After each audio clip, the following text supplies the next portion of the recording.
deep in it this morning. We are rolling through, getting updates on the stories, the different shows that we did that touched us most, the ones that we still don't have the answers to, the ones that caused the uproar, where we had to step up and take action. And here, Ms. Jasmyne Cannick, thank you so much for joining us as well. Thank you. Along with Mitrice's father, Michael Richardson, thank you for being here. Always a pleasure. Jasmyne reminded me that also was in Mitrice's car a small amount of marijuana, which goes into the fact that we were talking about the legalization of marijuana, which will be on the November ballot. And we were talking, though, but even with her unable to pay her bill and the small amount of marijuana, neither one of those offenses were a reason to be arrested. Fine, go on about your way, right? Right, and I think that's important for people to understand. I mean, when you talk about the fact that we are letting people out of our prisons right now because of overcrowding, they say that the county, the city, and the state, doesn't have any money in their budget, and we have to find these creative ways. Why then do sheriff deputies arrest a female for $89.51 in personal use marijuana? And that's just one issue with the whole situation. Arrested her, then let her out in the middle of the night. No money, no ID. They impounded her car, so she didn't have a car. And let her just go. Let her go. And you have to, also people have to understand this. When the same sheriff's department detained Mel Gibson, they drove him back to his car. They didn't impound his car. They took him to the station, booked him, did what they needed to do, and then drove the man back to his car in Malibu. Mitrice's car was parked legally in a parking lot at Joffrey's. There was no reason for them to impound it in the first place. And then to let her go without a cell phone, a purse, any money, identification, at 12-something in the morning when no buses are running, never to be heard from again.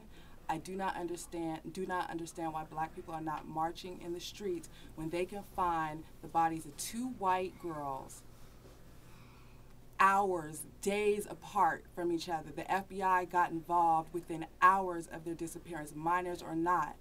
These two white women were found. Now they're working on a law, legislation, Chelsea's law, and we have nothing from Mitrice. Michael Richardson is here, and we last talked to him, and his spirit, when you talk to him, you can tell there's that courage in there, that strength in there. And when I'm talking, last time we talked to him, he listened to everyone. We played, of course, tapes back from that night when she was arrested, the host call. Mitrice's mother, is it Latice? Latice called. We heard all these chilling phone calls. And Michael listened. And at the end of it, we got some for me, it was like some calls that came in, I think I've seen Mitrice. And my spirits went up like, whoa, let's go, Michael, let's go, let's go, let's go. And we're riding around, we're looking, and he's so calm the whole time. And he had to make me understand that he had been doing this for so long that his emotions, he couldn't throw that much energy into it. He just had to pray, and when he got there, he see. How are you doing today? Still tired, but I just stay on trying to find Mitrice relentless. And your listeners are wonderful. I mean, their support. I try to respond to each and every email I get. Personally, I do this, and whenever they tell me something, I go check it out. Whether it be with Dominique DePrima listeners, I go check it out. I don't just jump up and go for personal reasons. I don't do that, and safety reasons. But I still look, and I still determine. I'm so glad you having an update because listeners need to know what's going on with the update with her. I finally made contact with the FBI personally. A lot of elected officials kind of shied away from it. And so I just took the reins and personally made contact with the FBI on Thursday.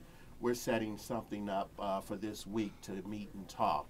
They have some concerns now. And these are the things that I relied on my elected officials to help me out with. But I just thank God that someone's listening to me because I keep playing that drum. Another thing, what surprised them that they didn't know was Mitrice did have money. A lot of people wrote in and says, well, she shouldn't have went in there and got a bill that she didn't have money. We knew, the mother and I knew this was not Mitrice's nature.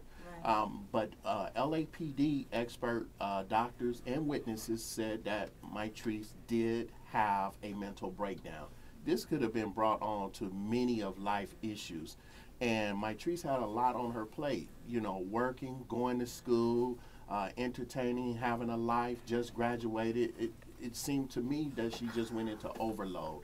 LAPD expert doctors confirmed that. They also went through her car and found her credit cards that had several thousands of dollars on it. So, and the marijuana that she had, because she was acting so bizarre, I'm like, was maybe it laced with PCP? Was somebody trying to give her a date rape drug? What? Did anyone analyze it? Have they recovered it or what? Well, that's what I'm glad to announce is that this was make this case so bizarre. It's not even enough to analyze. You couldn't even scrape the size of the bag to get anything out of. The sheriffs have lied about not having video surveillance tapes for 4 months. I did an article and said, how could you have a video surveillance in your car for somebody playing loud music but not have a video surveillance of Mitrice? Now they came forward with the videotape. It is so severely altered, I can't even stand to go see it. So this is why I need the public. Jasmyne Cannick is putting together, Mitrice's birthday is this Friday. She'll be 25. We're going to be at Lamar Park this Sunday, May 2nd. And we just need you guys to come out, and it's going to be some things on Mitrice's website, www.bringmitricehome.org. And we're going to be letting you know things that you can do to help us out a great deal. Call Maxine Waters, ask her, like, what's going on, you know. And we definitely need the FBI to get involved, because now we really sense we don't know who did what wrong, but there's a lot of questions. And I feel with all the lies that I've personally uncovered, if I was a suspect, I'd have been in jail by now. You've held many press conferences about this. There is a lawsuit being filed. Yes. Tell us about that. Well, basically, there was a lawsuit that I did not personally order on my behalf. That shied away a lot of people, because a lot of people felt as I did that was too early in the beginning. Because of that, I think a lot of law officials, a lot of elected officials, people for whatever reason are turned off. So I had to do more campaigning, because that became a distraction to say, no, that's not the case. Please get involved. This is not what's going on. So finally, because of the lack of support, because of the lack of assistance I was getting, I then hired Ben Schonbrun to represent me in this case, to see if we can, in fact, under a lawsuit, get the facts and the answers that I need.